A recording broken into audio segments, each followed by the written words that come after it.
भर से हजारों भक्त अपनी श्रद्धा और विश्वास के साथ पहुंचते हैं। लेकिन क्या आप जानते हैं कि बांके बिहारी को आखिर बांके बिहारी क्यों कहा जाता है?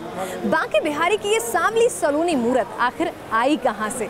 साथ ही साथ बांके बिहारी के मंदिर में मंगला आरती नहीं होती, ये हम और आप सब जानते हैं। लेकिन क्यों नहीं होती और क्यों मंदिर के कपाट इतनी देरी से खुलते हैं? बिहारी जी के संग राधा जी क्यों नहीं विराजती हैं? इन तमाम सवालों के जवाब आज हम आपको देंगे अपनी इस खास पेशकश में। तो चलिए बांके बिहारी के दर।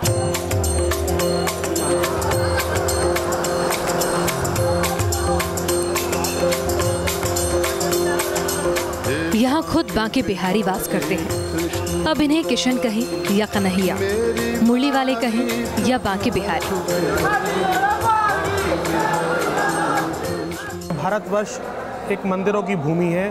यहाँ अनेक अनेक प्रकार के भगवान ने जन्म लिए हैं, अवतार लिए हैं। लेकिन इन अवतारों में जो विशेष है वो कृष्ण का अवतार है। भगवान कृष्ण ने जो धरती पर अवतार लिया है वो अपने गौओं को, ब्राह्मणों को और अपने भक्तों को सानिध्य प्रदान करने के लिए लिया है।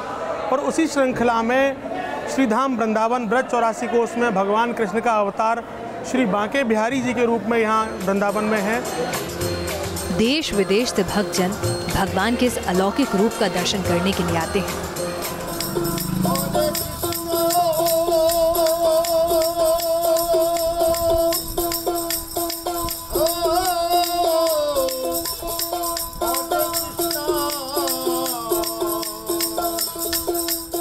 यहाँ की शांति मिलती है, मन को तसल्ली मिलती है, सुकून मिलता है। मानते हैं और आते हैं काफ़ी सालों से। वो बार बार मेरे पास आते हैं और मेरे से गुफ्तगू होती है और इसी वजह से मैं हर महीने आता हूँ। बिहारी जी को इस मंदिर में लगभग 200 साल पहले स्थापित किया गया। लेकिन बिहारी जी का उद्गम स्थान निधिवन है, जहाँ वो ललता सखी के अवतार राधा के अंश माने जाने वाले संत हरिदास जी की साधना से प्रसन्न होकर इस मनमोहिनी अवतार में प्रकट हुए थे। निधिवन में संत हरिदास जी, जिन्हें ललता सखी का अवतार भी कहा जाता है, राधा का अंश भी कहा जाता है और तानसेन के गुरु के रूप में वो जाने जाते हैं, वो 25 वर्ष की उम्र में आ गए थे, कृष्ण भक्त थे और कृष्ण को सांवले सलोने के रूप में उन्होंने अपना इष्ट मानकर निधिवन के भीतर ही, यमुना पहले यहाँ तक बहा करती थी, यमुना के तट पर बैठकर तपस्या की और उसके बाद उनकी तपस्या से प्रसन्न होने के बाद श्री कृष्ण ने यहाँ पर उनको दर्शन दिए सांवले सलोने रूप में, जिसे आज बांके बिहारी के नाम से भी जाना जाता है। तो संत हरिदास जी ने कहा कि प्रभु आपने मुझे तो दर्शन दे दिए हैं, लेकिन मेरे जैसे आपके और भी भक्त हैं जो आपको इस रूप में सदैव देखना चाहते हैं, याद रखना चाहते हैं। तो उसके बाद मूर्ति के रूप में जो बांके बिहारी की मूर्त आप देखते हैं, जिसमें आप देखते हैं जिनके काले नैनों का विशेष तौर से वर्णन है, वो इसी जगह पर, यहाँ पर आप देख रहे हैं बांके बिहारी के मंदिर में जो मूर्त रखी हुई है वो इसी जगह पर प्रकट हुई थी। यहीं से संत हरिदास जी ने सपने में उनको बताया था कि यहाँ पर वो मूर्त होगी। इसकी खुदाई हुई थी और उसके बाद से बांके बिहारी की वो मूर्त यहाँ पर निकली थी, जो कुछ समय के लिए तो निधिवन रही थी और उसके बाद उसे बांके बिहारी मंदिर में भेज दिया गया था, जिसकी आज हजारों भक्त पूजा अर्चना करते हैं। निधिवन में लंबे अरसे तक बिहारी जी की सेवा हरिदास जी ने की, लेकिन फिर जनमानस के दर्शन के लिए निधिवन से कुछ दूरी पर बांके बिहारी जी की मूर्त को स्थापित किया गया, जहां बाद में एक दिलचस्प घटना के बाद इस मौजूदा मंदिर की इमारत का निर्माण किया गया। मंदिर में विराजमान करने के बाद ठाकुर जी के दर्शन करने के लिए भरतपुर के राजा अपनी रानी के साथ यहाँ आए और भगवान के दर्शन किए। जैसा कि हम सभी जानते हैं कि भगवान कृष्ण सौंदर्य के, रूप लावण्य के बहुत शौकीन है। रानी इतनी सुंदर थी कि रानी ने जब ठाकुर जी की ओर देखा और ठाकुर जी की रानी के साथ आंखें चार हुई हैं, तो भगवान उनके साथ सम्मोहित होकर बाल गोपाल का रूप धारण करके उनके साथ यहाँ से भरतपुर चले गए। जब गोस्वामी परिवार को ये समाचार विदित हुआ कि ठाकुर जी हमारे भरतपुर चले गए हैं, तो यहाँ से पुजारी लोग गए और उन्होंने जाकर वहाँ से बिहारी जी को लाने की प्रार्थना राजा से की। कहा जाता है कि बांके बिहारी मंदिर के पुजारी के काफी मनाने के बाद ठाकुर जी वापस वृंदावन लौटने को राजी हो गए। भरतपुर के राजा रानी खुद बांके बिहारी को सौंपने उनके साथ आए और इसी के साथ बांके बिहारी के भव्य मंदिर का निर्माण कार्य शुरू हुआ।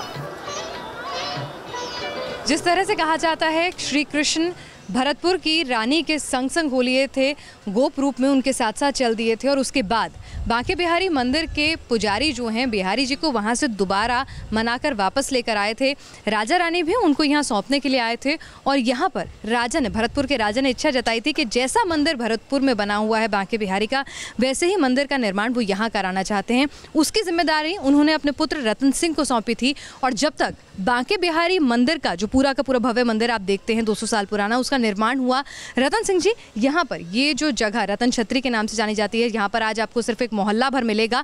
यहाँ पर आके वो रुके थे, अपनी रहने की जगह बनाई थी जहाँ से वो मंदिर निर्माण का जो पूरा का पूरा हिसाब किताब था उसको देखा करते थे और ये जगह रतन छत्री के नाम से जानी जाती है, जहाँ रतन सिंह की देखरेख में अभी जो मौजूदा बांके बिहारी मंदिर है उसका निर्माण हुआ। बांके बिहारी मंदिर का निर्माण कार्य 1865 ईस्वी में जाकर पूरा हुआ। बांके बिहारी मंदिर में कहाँ वास करें इसका भी पूरा ख्याल रखा गया, जिससे भक्तजनों को वो आराम से दर्शन दे सकें और उनके आराम में भी कोई खलल न पड़े।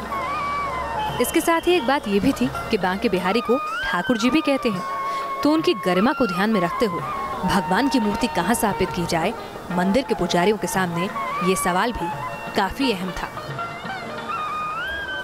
पहले बांके बिहारी की जो मूर्ति थी वो मंदिर के मुख्य द्वार, यानी यहाँ से ठीक सामने, आप वहाँ सामने देख पा रहे हैं, मंदिर की मूर्ति वहाँ पर स्थापित की गई थी। लेकिन बाद में इसका स्थान जो है उसे बदल दिया गया, सामने की बजाय इसके मूर्ति को मुख्य द्वार के दाईं तरफ, यानी कि इस तरफ जो है यहाँ पर ले जाकर जो है इस तरफ दाईं तरफ वहाँ पर स्थापित कर दिया गया। इसके पीछे की जो कहानी है वो ये है कि ठाकुर जी भी कहा जाता है बांके बिहारी जी को, और ठाकुर जी का जो मतलब होता है वो होता है मुखिया सेठ। तो ऐसे में ठाकुर जी जो है वो सीधा मुख्य द्वार के सामने नहीं विराजते हैं, बल्कि उनकी अपनी एक गद्दी होती है, अपना अलग स्थान होता है। ऐसे में बिहारी जी की मूर्ति को सामने से हटाकर यहाँ दाईं तरफ कर दिया गया, यानी कि ठाकुर हैं वो, उनकी अपनी एक अलग गद्दी बैठा दी गई और साथ ही साथ वास्तु के लिहाज से भी वो मूर्ति का स्थान सही नहीं माना जाता था, इसीलिए भी मूर्ति की जगह में परिवर्तन किया गया। आज इस मंदिर की छटा देखने लायक है और इसके अंदर विराज रहे बांके बिहारी का लौकिक रूप बरबस अपने भक्तजनों को अपनी ओर आकर्षित कर लेता है और कभी कभी उनके इस मनमोहिनी रूप को भक्तों की नजर लग जाती है। इसलिए इस मंदिर में उनके झांकी दर्शन होते हैं और बार बार बिहारी जी को पर्दे से ढका जाता है। उस दिन से मंदिर में ये प्रक्रिया नियमित रूप से चालू है कि भगवान को रोज पर्दा लगाते हैं। हर 5 मिनट के बाद भगवान को पर्दा लगा दिया जाता है। कारण विशेष है क्योंकि भगवान के साथ अब दोबारा किसी व्यक्ति का आई कांटेक्ट ना हो, भगवान किसी के संपर्क में ना आए, क्योंकि यदि दोबारा से ठाकुर जी चले गए तो उनको लाना शायद इतना सहज ना हो जिस प्रकार से पिछली बार आ गए थे। इसलिए जो भगवान को पर्दा लगाते हैं। दूसरा भाव ये है कि भगवान परब्रह्म है और हम सभी एक आम व्यक्ति हैं, जनता हैं, भगवान के भक्त हैं। तो जो एक इंसान को, एक भक्त को भगवान से दूर करता है वो है माया, और इस पर्दे को माया का ही नाम दिया गया है, जो भक्त को और भगवान से अलग करने का काम करता है, जिससे कि पुनः ठाकुर जी किसी के संपर्क में नहीं आते। इस मंदिर में बिहारी जी की काले रंग की एक प्रतिमा है। दूसरे मंदिरों में जहाँ राधा और कृष्ण की मूर्ति अलग अलग होती है, वहीं इस मंदिर में बिहारी जी राधा को अपने अंदर ही विराजमान कर खड़े हैं, यानी प्रतिमा का आधा हिस्सा राधा का है और आधा कृष्ण का। इसलिए राधा के लिए आसन होने के बावजूद वो यहाँ विराजती नहीं है। मान्यता है कि इनके दर्शन मात्र से राधा कृष्ण दोनों के दर्शन का फल मिलता है। तो वहीं कृष्ण कन्हैया बाल गोपाल का नाम बांके बिहारी क्यों पड़ा, इसकी भी अपनी एक कहानी है। बांके शब्द का तात्पर्य कहते हैं टेढ़ा। ठाकुर जी हमारे सीधे कभी नहीं है, उनकी जो बाल लीला है वो भी टेढ़ी है। ठाकुर जी के दर्शन आज भी टेढ़े हैं, इसलिए भगवान का एक नाम है त्रिभंगी लाल, माने टेढ़े हैं। तो इसलिए हमारे ठाकुर जी का नाम है बांके।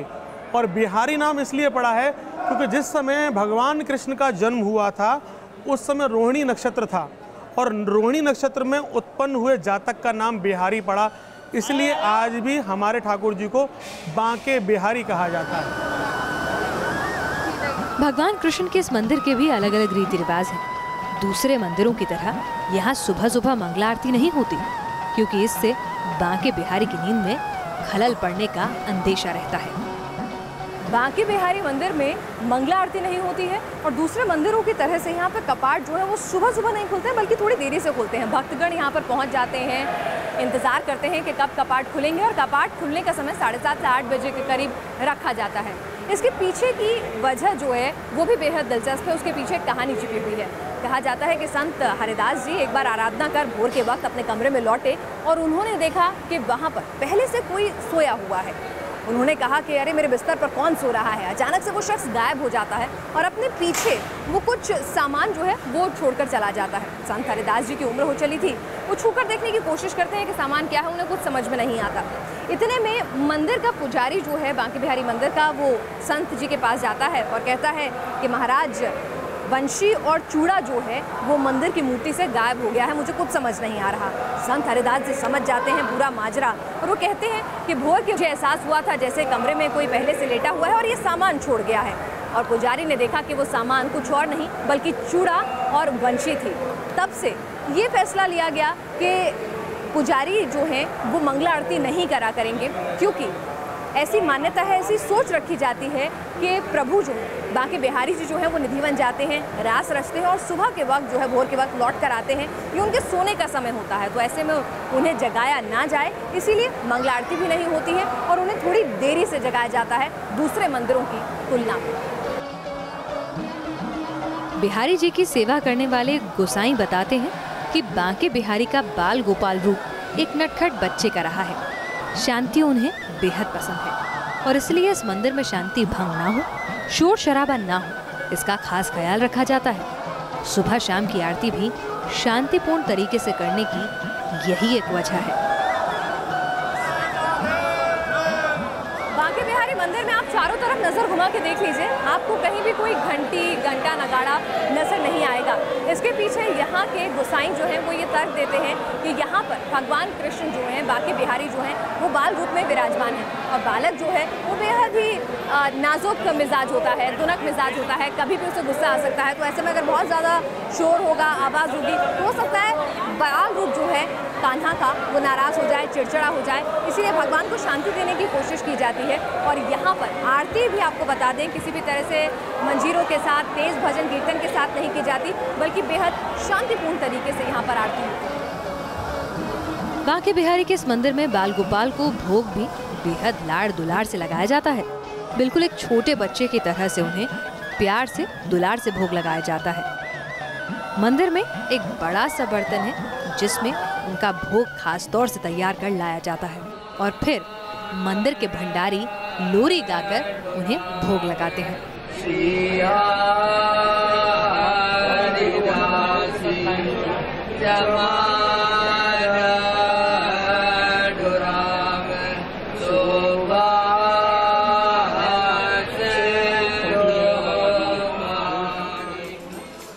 बांके बिहारी अपने कई रूपों में अलग अलग मंदिरों में विराजते हैं।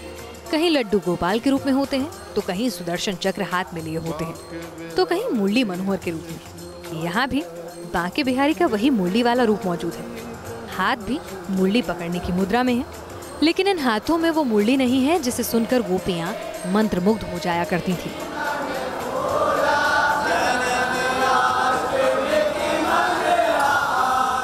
भगवान कृष्ण ने अलग अलग स्थानों पर अपने अलग अलग रूप के दर्शन कराए हैं। कहीं सुदर्शन चक्रधारी हैं, कहीं जगन्नाथ जी हैं, कहीं केशव देव जी हैं, लेकिन यहाँ बांके बिहारी जी साक्षात कृष्ण के रूप में विराजमान हैं। कृष्ण भगवान ने जो बांसुरी बजाई है उसका भेद को समझना बहुत ज़रूरी है।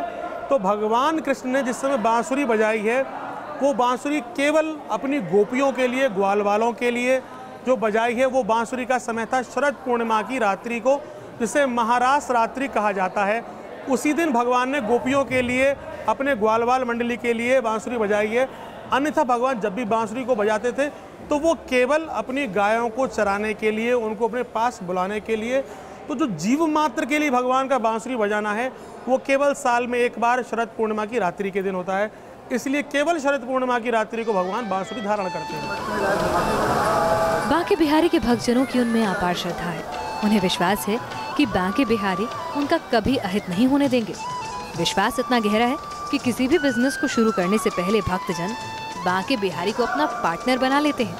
एक ऐसा पार्टनर जो उन्हें नुकसान से हमेशा बचाता है।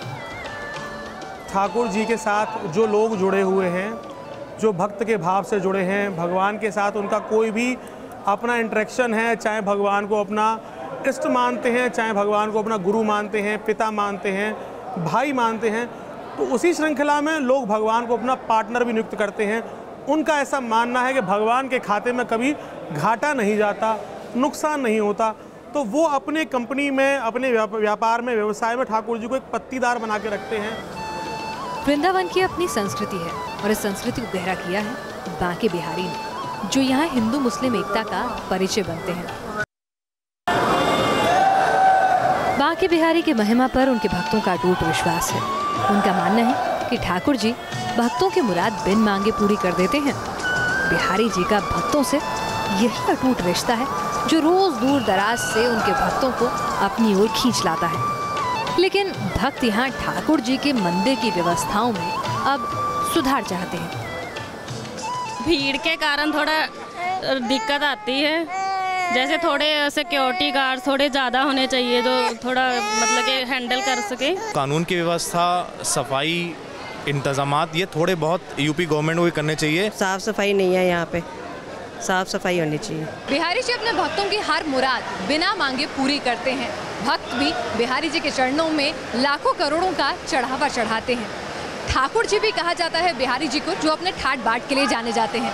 लेकिन भक्तों की एक शिकायत है कि जिस तरह के ठाट बाट इस बांके बिहारी मंदिर के ठाकुर जी के प्रांगण के होने चाहिए थे, वो यहाँ पर कहीं ना कहीं नदारद नजर आते हैं। साथ ही साथ जिस तरह की सुविधाएं यहाँ पर आने वाले भक्तों के लिए ट्रस्ट द्वारा, प्रबंधन द्वारा की जानी चाहिए थी, वो भी यहाँ पर नदारद है। अब भक्तों की इच्छा है कि जितनी ख्याति इस मंदिर की है, उसी तरह की व्यवस्था भी यहाँ पर प्रशासन, प्रबंधन भक्तों के लिए मुहैया कराए।